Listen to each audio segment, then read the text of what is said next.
I'm thrilled to welcome Cara Goldin, founder and CEO of Hint, Vanessa Barboni-Halleck, founder and CEO of Another Tomorrow, and Alexia Hefty, co-founder and CEO of eGovern. Hi, everyone. Hi. Good afternoon. How are you all? Oh, look, it's great to see you all. Great to see you. And I was just trying to locate you all. Cara, you're West Coast, San Francisco? There we go. Yes, in the Bay Area. Right. And Vanessa, New York? New York. And Alexia, who has a tiny 1 or 2 week old baby. Congratulations. Thank you. Currently in Toronto, but based in Dubai. Toronto, Canada, that's right, and based in Dubai. I'm thrilled to have you all on here today. Thank you so much. And you've all got incredible stories. Cara, I'd love to start with you. Tell us a bit about your founding story and Hint's mission, because it really is extraordinary, the business that you've created, and why was building in purpose from the start so important to your business? So yeah, let's just jump straight in, and please do share a bit about you as well. Yeah, so, you know, I call myself an accidental entrepreneur because I didn't intend on starting a beverage company at any point. And I had grown up in tech. And, you know, when I took some time off after tech, I really realized that the key thing kind of that I wanted to fix in my life was my health. And so I really paid attention to what I was not only doing, including working out more, but also paid attention to what I was putting into my body. And that's when I realized that just by making this one shift in my life from diet soda to drinking water, that my health could change dramatically. And it was, you know, my health issues were not sort of defined for anybody other than myself, which included, you know, weight, and my skin had developed terrible adult acne and things like that I saw just by shifting what I was putting into my body made the shift. And I thought, if I could actually tell people and share with people, you know, much more broadly, that just by making this one shift in their life, that they could actually change something around their health, then, you know, that would be awesome. And that was really my purpose from the beginning. And I thought, you know, just by putting some fruit in water and putting it into a bottle, then that's how I would do it. And so, you know, it's interesting because we're a 15-year-old startup. We're now the largest non-alcoholic beverage company in the US that doesn't have a relationship with Coke, Pepsi, or Dr. Pepper, which are kind of the big guys that are out there. And, you know, I go back to, as we built this brand, I still talk about like why I did it around this health purpose. And sometimes it doesn't matter what category you're in, if you actually have this purpose, and that purpose is different than maybe your obvious competitors, that actually is easier for the consumer to figure out and you know, buy in to really what you're doing, because it may be something that they're also trying to shift in their own life too. So so purpose is, it doesn't go away, I guess. And I think it's more and more, it's becoming obvious to me that, you know, you've got to put stakes in the ground around that purpose and hold on to those stakes too, because you could be challenged to, you know, in our case, add sweeteners to the product, you'll sell more. Like, but again, that was never, you know, my purpose. And when you know that and you can articulate it and you can hold on to it, that's the most important part. It's an extraordinary founder story. And I think it's interesting that as you've diversified the product and gone into other spaces like the sun care, you've ensured that the health aspect of that continues. Because I remember you sharing a story about, was it aluminium and Alzheimer's?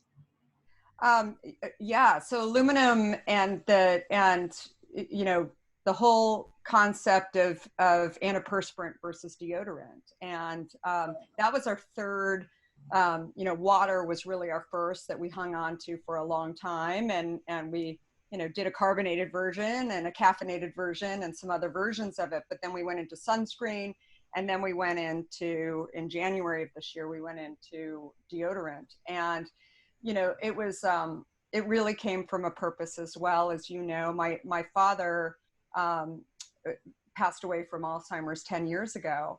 And, you know, when something that tragic happens to you, you start to ask questions like, why did this happen? He was the founder of a brand called Healthy Choice. So, you know, he had done lots of things that were healthy along the way, and, you know, and still got this horrible disease. And so I started to look at things that I could do to really avoid Alzheimer's in the future, and found this connection between Alzheimer's and aluminum. And again, obviously there's no cure. There's just a lot of discussion around aluminum. And I thought, well, I don't have to drink out of aluminum cans. I don't necessarily have to use foil, but it never occurred to me that every day I was putting antiperspirant under my arms, you know, by my lymphatic system, by my breasts. And, you know, that is not what people who are really studying this disease say is such a great thing to do. And again, there's no cure, but I thought that this was something that I was changing in my life. And again, I don't smell. It took me 2 months to, you know, stop sweating, all these, you know, discoveries. But again, through my purpose and through my own story, I think that that is something that I've shared with people that just brings trust to the overall brand. It's funny because, you know, the soda companies have, you know, they see this young lady like launching a beverage company, and then I go off in another direction and launch sunscreen, and they're like, she's all over the map, right? Then suddenly I launch, you know, deodorant, and they're like, oh, we get it now. Like, this was around health. I'm like, I've been telling you it's around health for the last 15 years. Like, that's what we're just using these tools as vehicles to actually help people get healthier. And so again, you'll have the doubters out there. You'll have, you know, people that will sit here and say, this doesn't make sense, you know, but again, if you have your purpose and you can go back to kind of that mission statement of why you're ultimately doing something, I think it really helps to, you know, continue to move forward. It's a brilliant story, and it's great to see you. And I'm sitting here with my pineapple. Yay! Yes, yeah. And we're launching, just so you guys can all see it, this just came hot off the press. We're going after the hand sanitizer market. And I have to tell you, this is like the bomb. It's Clementine. And so those are starting next week. And again, I'm sure it's really going to, you know, rattle some feathers inside of the soda companies. Like, what are they doing? They're going after hand sanitizers. But again, health, you know, solving problems. It's, you know, that's the big mission of this company. I love it. And Vanessa, hi, it's great to see you. So good to see you. You made a huge career pivot, and where Cara has put health at the center of her business. Your focus is really around sustainability and sustainable fashion. And I know you kind of made that switch after 15 years in one of the large financial firms. Just share a bit about why you took that leap, and how did your brand's mission play a part in that pivot? Yeah, it's really, it's been a fairly dramatic change, so I think you characterized that well. So, you know, I think in many respects, it really kind of goes full circle to how I grew up. I grew up in a really artistic, academic community with a really ingrained sense of conscious consumption. And, you know, I say that and I look back at actually what I consumed, you know, in the 80s in the Midwest, and I'm not entirely sure that the products actually aligned with that philosophy, but it was very much how I grew up. And then I spent 15 years, as you referenced, in finance, focusing on emerging markets. And the one thing that I always really wanted to integrate in my life was as strong a connection as possible between how I was spending my energy and where I felt I could have the most personal impact.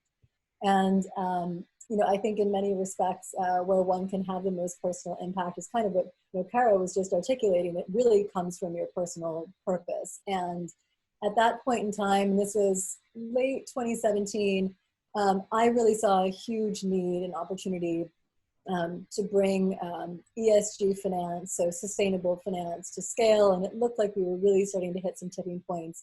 And ultimately, I took a sabbatical thinking that I was just going to do exactly that. I was going to take my energy and shift it really from a focus on emerging markets to the sustainable finance arena.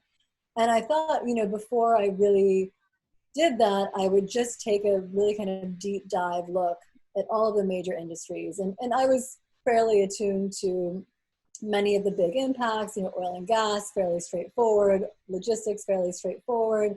But when I got to the apparel industry, it just stopped me in my tracks. And, fashion for me is something that had always had deep significance, especially in my professional career. It was one of my few kind of creative outlets. And when I really started to dig in and understand both the magnitude of the impact that the sector has on people, on the planet, on animal welfare, as well as the complexity of the impact, it just became the set of information that I really kind of couldn't unknow. And I found that unbeknownst to me, my purchasing habits in fashion and apparel were totally out of sync from the way I was making decisions around food or what I put on my body or how we get our energy or even an electric car. And in trying to make that shift, I found it remarkably difficult.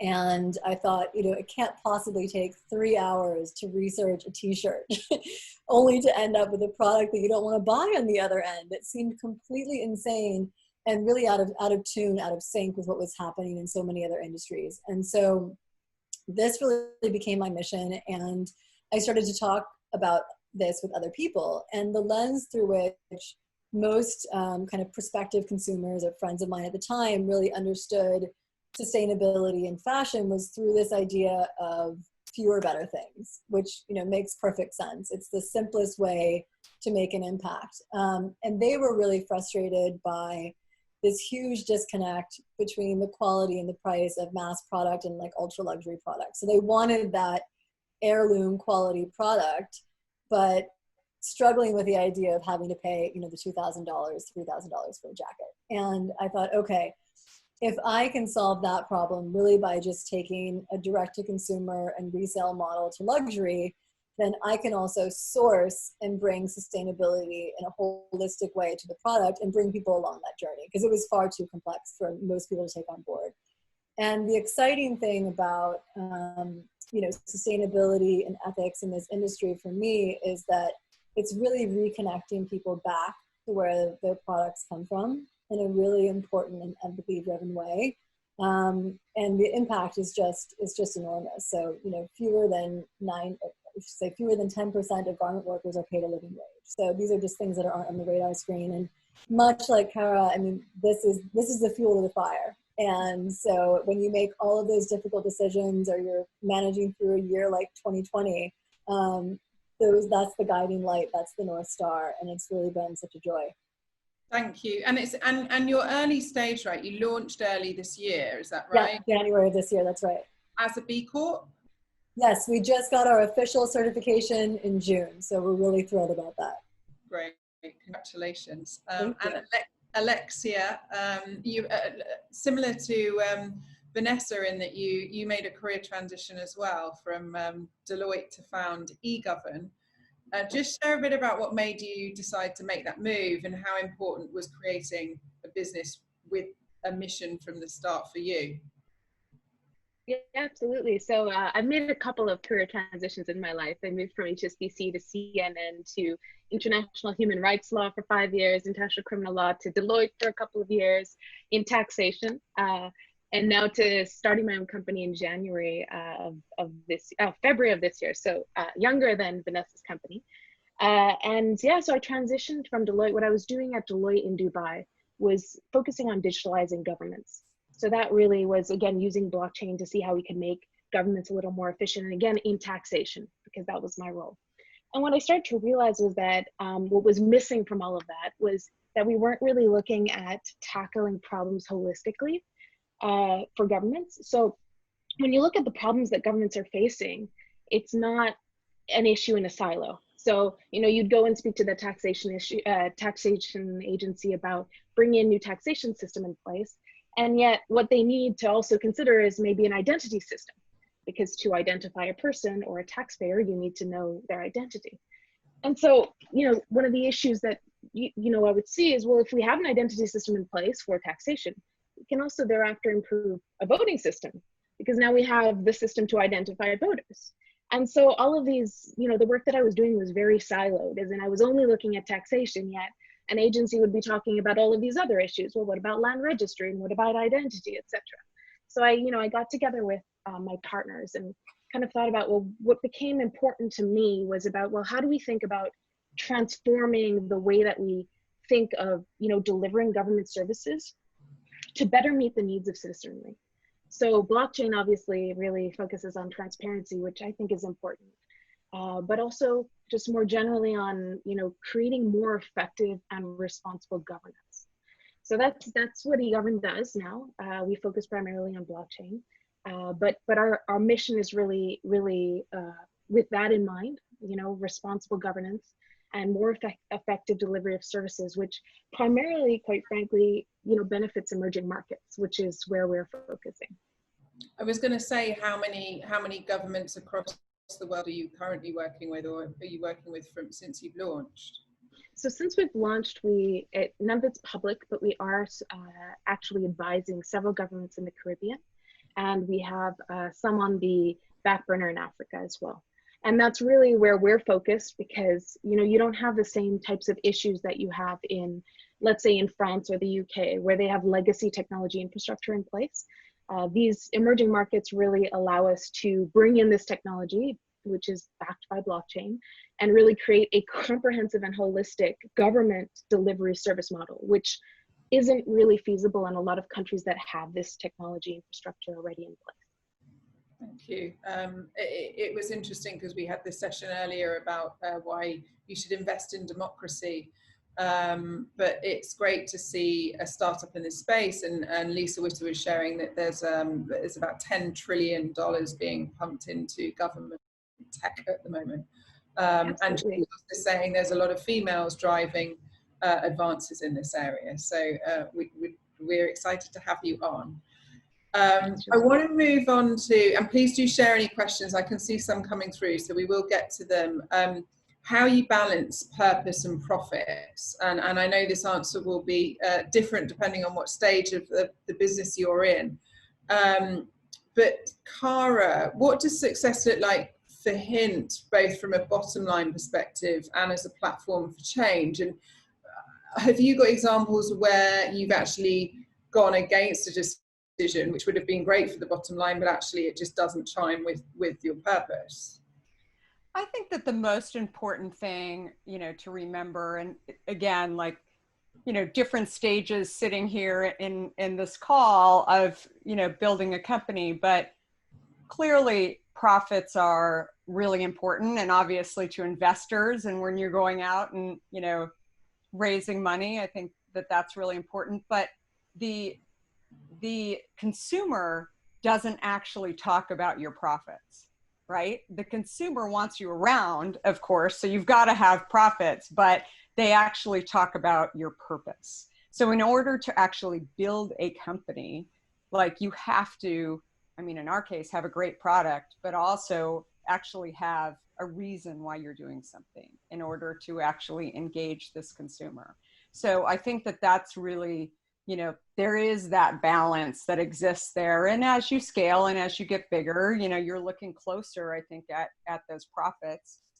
Most people are. There's plenty in Silicon Valley that don't really care about profits. But I think for us, it's always been a company that I've wanted to build that ultimately had profits. But, I think in order to build, we're, 15 years later, we've been profitable and then gotten, not profitable and then gotten profitable again. And so we've had this balance going because we've really said, in order to grow and really engage the consumer, you know, they never bring up like, how profitable are you guys, right? Like, and that is, I think that that's something that a lot of people sort of forget, because you cannot build that audience and that stickiness if all you're sitting here doing every single day is talking about profits.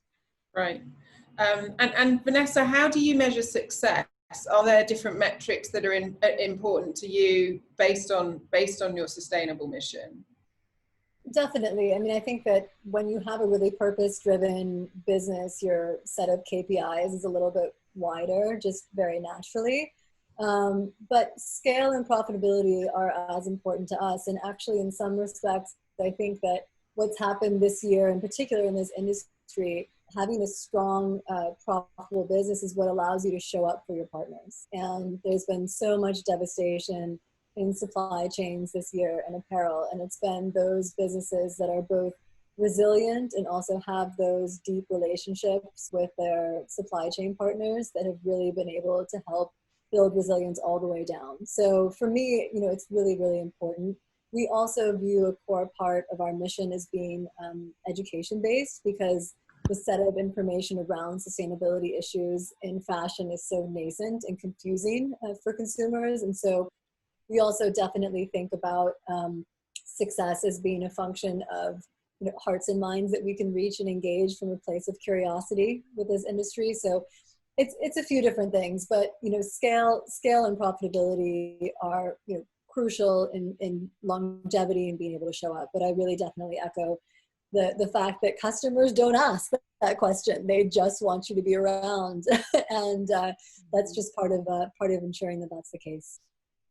And Alexia, how has eGovern been able to use technology as the backbone for your mission? I know it's heavily focused on blockchain, but could you just share a little bit about how that works?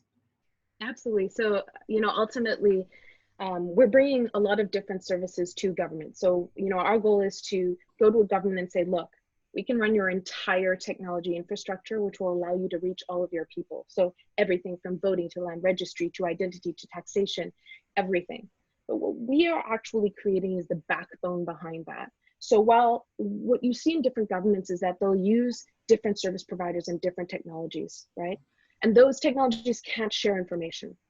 And so what we are doing is in creating that digital backbone that is underlying, essentially a blockchain underlying that, which focuses on decentralization and transparency. What we can do is allow those different agencies to talk to each other and share information.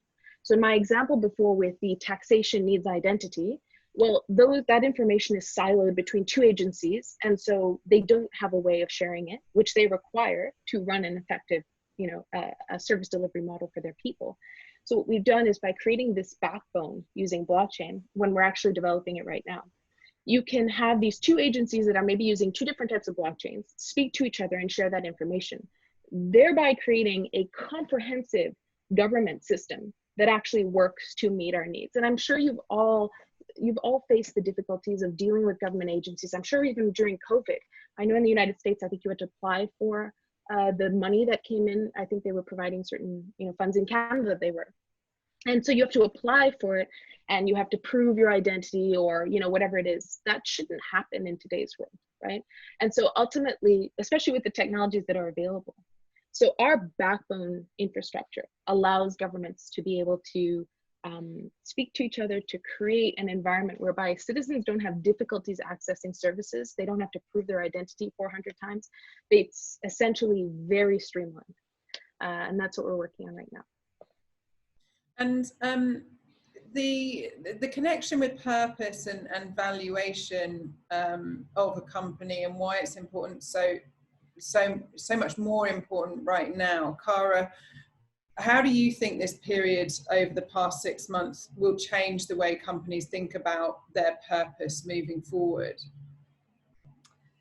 You know, I think it's a really, really interesting time, and I think that consumers really do want to understand, you know, how, you know, you're showing up, right? So I know, you know, even you know, moving away from sort of the core product of selling the product. I mean, we've spent a ton of time responding to first responders and kind of their needs over the last few months, including, you know, where I live with the fires, and making sure that firefighters have enough water, which, you know, is a story in and of itself of, you know, sort of fighting and cutting through red tape with trying to figure out how the Forestry Service can actually get water, because they didn't have budget to actually, you know, buy the water, and they didn't know how to like ultimately take a donation, like stuff like that.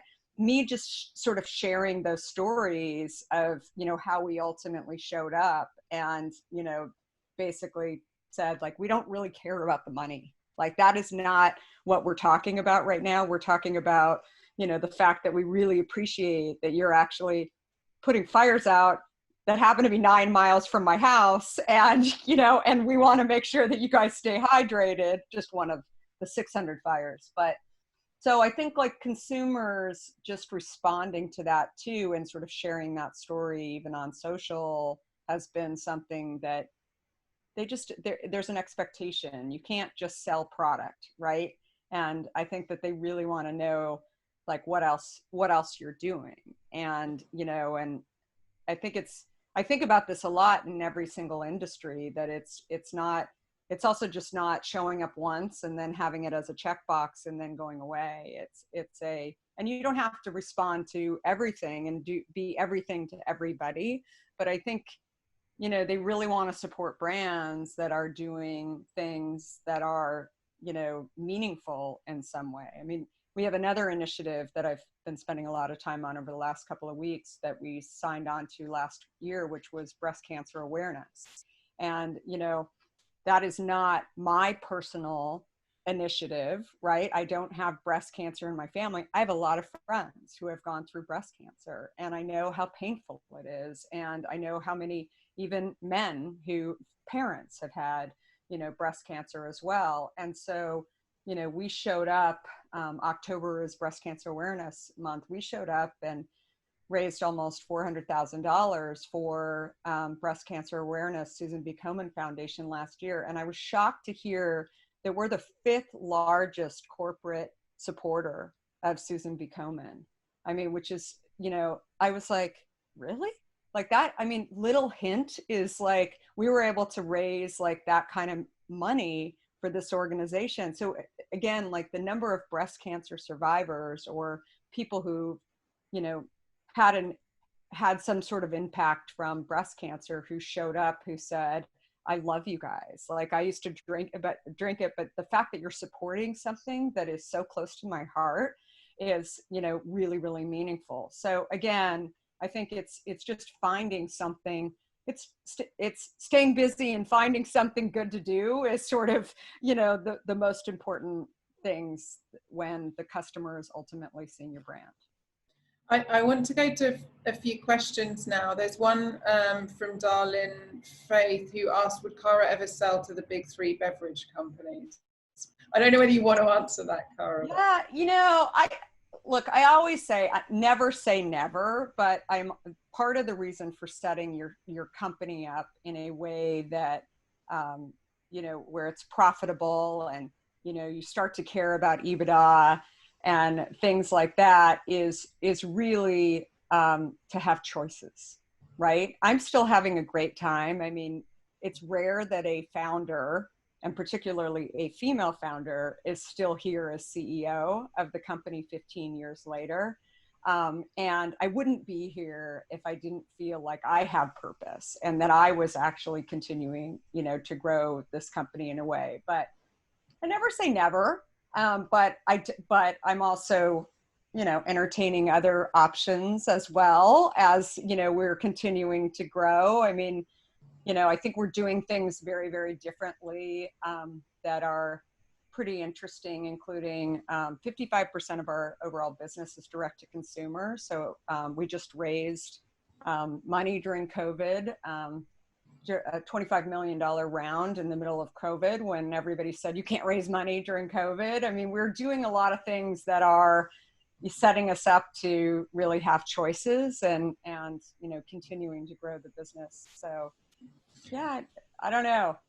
Well, we'll see. Nobody's knocking on my door at the moment, though. I can tell you, like I'm, sitting in my little room in Marin County and growing my business. So that's it. Well, you're doing very well at it. And there's another question from Emily about how has the pandemic affected your business? Vanessa, I know you were saying it shed a lot of light on supply chain issues in the fashion industry. Yeah, I think what's remarkable about the industry is that many companies actually don't know who's actually producing their product. So there's a lot of layers of opacity, and there's, it's truly been devastating for the industry with, orders canceled and the overall level of demand, significantly lower. I think for us, what's been remarkable is being able to pick up the phone and literally call our farmers, in Tasmania from whom we purchase the wool, or here in Texas, and have a direct conversation about how it's impacting them. The same thing is true for the people who manufacture the product, who make the custom fabrics. And so I think it's just brought all of us a lot closer, but it's a challenge, it's a challenging time. And I think what's really important is to stay connected and focused once these things fall off the front page of the newspaper, because I can tell you right now that, in Italy, for example, even though the economy is in many ways much more open than what's happening in the States, people are still running at, 70% of capacity. A lot of workers are still furloughed. And so how can you find ways to really work together to build resilience and get creative in what those partnerships can really look like? So for us, I think it's just really sort of reaffirmed the mission and created that much more fire in the belly to make sure that we grow profitably to continue to support all of our partners. But it's been really challenging for the industry. And I think it will force the issue of transparency and relationship and building true partnerships for resilience going forward. So it's been, definitely have to look for the silver linings in a year like this for retail. But nonetheless, I think it's been powerful for us internally, and very much so for the industry at large. Thank you. Yeah, can I just say, like, I totally agree. And I mean, I think it's just in terms of at least the food and beverage industry, but I think that this crosses into the apparel industry as well. I think it really just calls to, question how local should your product be produced. Totally. And so, one of the things that happened to us during this time, we've always produced everything in the US, everything that we do, which kind of maybe sounds like not that surprising to people, but most, like, all cans come from Asia. And so there was a huge shortage in the beverage industry, and we do everything here in the US, not because we think that the US is necessarily better. It was a tiny bit more expensive, but primarily because we could sort of wrap our arms around it, right? And not have to travel and to try and figure out, setting up, and we source our fruit as local as possible. And we would like to use, if we go out overseas, we'd like to use, their workforce, all of that kind of stuff. But then the other thing that we've really been focused on over the last few years, and, this really, I think, crosses over into other industries as well, is automation. And so about 4 years ago, we really had an emphasis internally to not have any people in the room when we're actually filling the bottles, because we don't use any preservatives, so bacteria, and so when the FDA started, knocking on doors to look at plants around the US and try and figure out if that's where COVID was coming from in our food supply and our drink supply, they looked at the fact that we have 0 people in our room when we're actually filling the product. And it's, like HEPA filters and HEPA, all of the different clothing in order, to make sure that everybody is, really as safe as possible for the product. So I think that transfers into lots of different industries, because it's, as we move forward, the more automated your factories are and the more local they are, the better off you are to be able to deal with, a pandemic, a supply chain, or whatever. So I see lots of industries, and a lot of other discussions that I'm having are focused on, like, how do we get there, and how do we use this time to really, you know, improve those little things that we're seeing as a problem right now. We've got 1 minute left, and I want I would love all of you to share what advice you'd give entrepreneurs. So one thing you wish you had been told before you started your business, and what advice would you give to other founders out there? Vanessa, do you want to go first? Yeah, I mean, the advice that I was given actually much earlier in my career has been about really being careful about what mountain you want to climb. You know, not just this sort of linear ambition, but where do you really want to end up? And I think that having that advice was really, really instrumental in starting the company, because it sets your vision, you know, much further out, which is great. And the advice that I would give is find what those touch points of resilience are going to be. You know, entrepreneurship is such a roller coaster, and you really need a touchstone every single day to come back to. I think purpose is one of those things, but I also think really like disciplines and aspects of life like meditation are hugely important and have been really what has kept me focused and centered along the way. So those would be my advice I've received and advice I would give. Thank you. And Alexia? So I think for me, it's stay focused. You know, we've only been around for about 8 months, and there are so many opportunities coming all the time. It's outrageous. And, you know, I think one of my partners said this to me yesterday. You know, he said, make sure you stay focused on our vision and our mission, because it's easy to get distracted by these revenue generating opportunities, let's say, that your company may need to survive. But you really need to stay focused to make sure that your vision actually occurs, that takes place. And I think my you know, advice to any entrepreneur starting out, I'm a new entrepreneur, is, you know, surround yourself by a great team, because I have started many companies in the past as well, and they haven't succeeded, and most of the time I was alone. Now that I have these great business partners with me, we all have the same vision. It keeps us, as I said, to stay focused, but it also, you know, invigorates you. It allows you to, you know, keep going each and every day when times are tough as well. And so, you know, that would definitely be my advice. Thank you. And Cara? So I would say stop aiming for perfection and get out of the gate and just try. So when you are aiming for perfection, you set up fear and you can't move. And some people are more paralyzed by that than others, but you have to go try, because if you go try, you're going to learn, and probably it's going to be different than what you feared in the first place. And you just have to just go. That's great advice. And you've got your new book coming out, Undaunted. I do. In October. Yeah, coming in a few weeks, and I think we're going to be doing a whole session on it at some point. But it's very, very exciting. Yeah, it's called Undaunted: Overcoming Doubts and Doubters, for every not only entrepreneurs, but I think it's also for people just to kind of reset, and especially during this time when you're trying to move forward and you think you can't go do things. It's really the concept of trying, and through my own stories of just trying, and not just with Hint, but it's a little bit autobiography too. It's you know, I didn't know what I could accomplish, but I just kept trying.